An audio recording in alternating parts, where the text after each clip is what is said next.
ಎಲ್ಲರಿಗೂ ನಮಸ್ಕಾರ. ಸರ್ಕಾರಿ ಹಿರಿಯ ಪ್ರಾಥಮಿಕ ಶಾಲೆ ಕಡಬೂರು, ತಾಲೂಕು ಚಿತ್ತಾಪುರ, ಜಿಲ್ಲಾ ಕಲಬುರಗಿ, ಹಲ್ಕಟ್ಟ ಕ್ಲಸ್ಟರ್. ಇವತ್ತಿನ ದಿನ ನಾವು FA2ನಲ್ಲಿ ಏನು ಮಾಡಿದ್ವಿ ಅಂತಂದರೆ ಒಂದು ಚಟುವಟಿಕೆಯನ್ನು ಮಾಡ್ತಾ ಇದ್ದೀನಿ. ಅದು ಯಾವ ಘಟಕದ ಮೇಲೆ ಅಂದರೆ ದತ್ತಾಂಶಗಳ ನಿರ್ವಹಣೆ, ಇನ್ನೊಂದು ವರ್ಗಗಳು ಮತ್ತು ವರ್ಗಮೂಲಗಳು. ಇಲ್ಲಿ ಏನು ಮಾಡಿದ್ದೀನಿ, ಕೆಲವೊಂದು ಮಿಂಚು ಪಟ್ಟಿಗಳನ್ನು ತಯಾರು ಮಾಡಿದ್ದೀನಿ. ಮಿಂಚು ಪಟ್ಟಿ. ಸೊ ಇದರಲ್ಲಿ ಏನಪ್ಪ ಅಂದ್ರೆ ಪ್ರಶ್ನೆಗಳಿದ್ದಾವೆ ಮತ್ತು ಅಲ್ಲಿ ಏನಪ್ಪ ಅಂದ್ರೆ ಉತ್ತರಗಳಿದ್ದಾವೆ. ಈಗ ನಾನು 8ನೇ ತರಗತಿಯ ಒಬ್ಬ ಮಗುವನ್ನು ಕರಿತೀನಿ. ಸೊ ಆ ಮಗು ಏನು ಮಾಡ್ಬೇಕು ಅಂತಂದ್ರೆ ಆ ಮಿಂಚು ಪಟ್ಟಿಯಲ್ಲಿ ಇಲ್ಲಿ ಪ್ರಶ್ನೆಗಳಿದ್ದಾವೆ, ಉತ್ತರಗಳಿದ್ದಾವೆ. ಯಾವ ಉತ್ತರ ಮ್ಯಾಚ್ ಆಗುತ್ತೆ ಅವನೇನಪ್ಪ ಅಂತಂದ್ರೆ ನನಗೆ ತಂದು ಕೊಡ್ತಾನೆ. ಸೊ ಆ ರೀತಿ ಏನಪ್ಪ ಅಂದ್ರೆ ಸೊ ಮೊದಲನೆಯ ಪ್ರಶ್ನೆ, ಒಂದು ವೃತ್ತ ಕೇಂದ್ರದಲ್ಲಿರುವಂತಹ ಒಟ್ಟು ಕೋನಗಳ ಅಳತೆ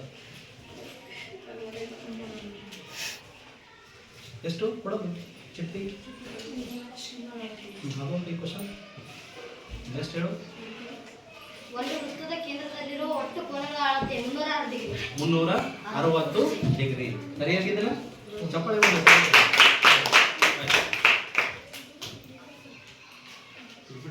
ನೆಕ್ಸ್ಟ್ ಮುಂದಿನ ಕ್ವಶನ್ ಕೊಡ್ತೀನಿ. ಶಫಲ್ ಆಗಿ ಯಾವ್ದು ತೆಗಿಬೇಕು, ಯಾವ್ದು ತಗೊಂಡು ಕ್ವಶನ್ ಒಂದು ತೆಗೆದುಕೊಡು. ಕೊಡೋ ನೀನು ಫ್ರೆಂಡ್. ತಗೋ ಪ್ರಶ್ನೆ ತಗೋ. ಯಾವ ಉತ್ತರ ಮ್ಯಾಚ್ ಆಗುತ್ತೆ ನೋಡಪ್ಪ. ತೋರಿಸು, ತೆಗಿವೆ ಎರಡು. ಇಲ್ಲಿ ಪ್ರಶ್ನೆ ಇದೆ, ಉತ್ತರ ಇದೆ. ಎಷ್ಟಾಯ್ತು ಉತ್ತರ? ಹೆಂಗೆ? 144 ವರ್ಗಮೂಲ 12, 25 ವರ್ಗಮೂಲ 5, 2 ಕೂಡಿಸಿದ್ರೆ 17. 2 ಕೂಡಿಸಿದ್ರೆ ಎಷ್ಟಾಗುತ್ತೆ? 17. ನೋಡೋಣ. ಗುಡ್. ಮತ್ತೆ ಚಪ್ಪಾಳೆ ಬರಲಿ. ಮುಂದಿನ ಕ್ವಶನ್ ನೀನು ಕೊಡು. ಒಂದು ಕ್ವಶನ್ ಯಾವುದಾದ್ರು ಒಂದು ಕ್ವಶನ್ ಕೊಡು. ಅತ್ಯಂತ ಚಿಕ್ಕದಾದ ಪೂರ್ಣ ಸಂಖ್ಯೆ 0. ಹೇಳೋದು. ಅತ್ಯಂತ ಚಿಕ್ಕದಾದ ಪೂರ್ಣ ಸಂಖ್ಯೆ 0. ಓಕೆ, ಚಪ್ಪಾಳೆ. ನೆಕ್ಸ್ಟ್ ಮತ್ತೆ ಒಂದು ಕ್ವಶನ್, ಯಾವುದಾದ್ರು ಒಂದು ಕ್ವಶನ್ ಕೊಡೋದು. ಪೈಥಾಗೋರಸ್ ತ್ರಿವಳಿಗಳು. ಯಾವ ತ್ರಿವಳಿಗಳು? 3, 4, 5. 3, 4, 5. ಗುಡ್. ಇದೇ ರೀತಿ ಮತ್ತೆ ಬೇರೆ ಪ್ರಶ್ನೆಯನ್ನ ನೀನು ಆಯ್ಕೆ ಮಾಡು. ಯಾವುದಾದ್ರೂ ಒಂದು ಪ್ರಶ್ನೆ ತಗೋ. ಓಕೆನಾ? ಇಲ್ಲಿ ನಡೆದು ಈಗ ಬೇರೆಯವ್ರಿಗೆ ಕೊಡೋಣ ಅವಕಾಶ, ಬೇರೆಯವ್ರಿಗೆ ಕೊಡೋಣ. ಓದಮ್ಮ ನೀವು ಪ್ರಶ್ನೆ. ಮೊದಲ n ಬೆಸ ಸ್ವಾಭಾವಿಕ ಸಂಖ್ಯೆಗಳ ಮೊತ್ತ ಕಂಡುಹಿಡಿಯುವ ಸೂತ್ರ n ಸ್ಕ್ವೇರ್. ಏನಿದೆ? n square. ಸರಿಯಾಗಿದೆ? ಸರಿಯಾಗಿದೆ. ಚಪ್ಪಾಳೆ ಕೊಡ್ಬೇಕು. ನೆಕ್ಸ್ಟ್ ನೀನು ಅಂತೀವಿ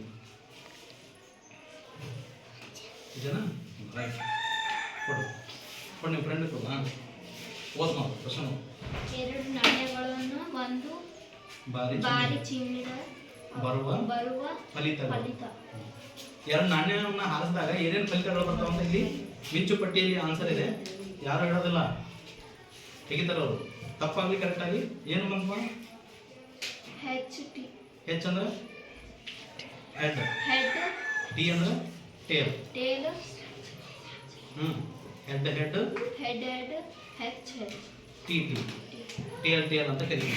ಹೆಡ್ ಅಂತಂದ್ರೆ ಶಿರ, ಟೇಲ್ ಅಂತಂದ್ರೆ ಕುಚ್ಚ ಅಂತ ಕರಿತೀವಿ. ಇದರ 2 ನಾಣ್ಯಗಳನ್ನ ಹಾಕಿದಾಗ ಒಟ್ಟು ಬರುವ ಸಾಧ್ಯತೆ ಎಷ್ಟು? 4 ಸಾಧ್ಯತೆಗಳಿವೆ. ಗುಡ್.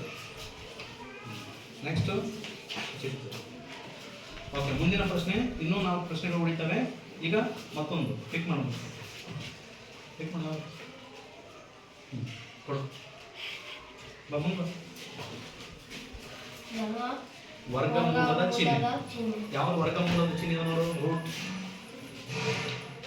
ಸರಿಯಾಗಿದ್ರೆ ಚಪ್ಪಾಳೆ ಬರ್ಬೇಕು.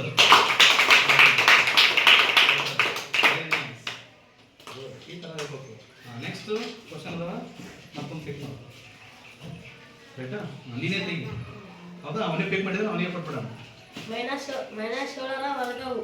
ಯಾವ್ದಾದ್ರು -7ರ ವರ್ಗ? 49. ಕರೆಕ್ಟಾ?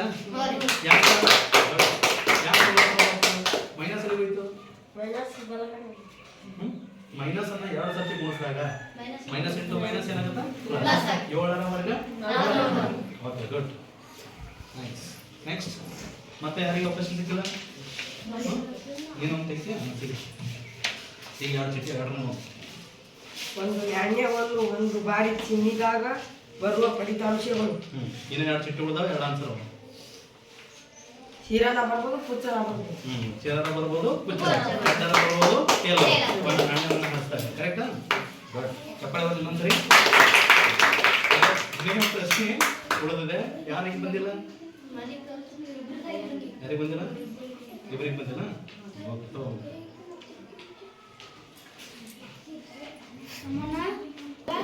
ಆದರೆ ದತ್ತಾಂಶಗಳ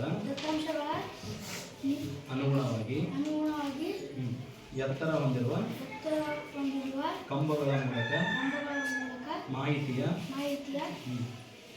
ಚಿತ್ರಣ ನೀಡುವ ನಕ್ಷೆ ಯಾವುದು? ಯಾವ ನಕ್ಷೆ ಅದು ನೋಡು? ಯಾವ ನಕ್ಷೆ? ಸ್ತಂಭ ನಕ್ಷೆ.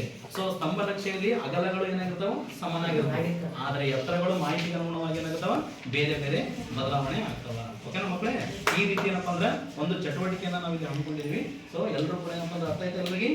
ಈ ತರ ಏನಪ್ಪಾ ಅಂತಂದ್ರೆ ನಾವು ಏನ್ ಮಾಡ್ಬೋದು ಅಂದ್ರೆ ಒಂದು ಆಟವನ್ನ ಆಡಬಹುದು. ಎಲ್ರಿಗೂ ತಿಳಿತಾ? Okay, thank you very much.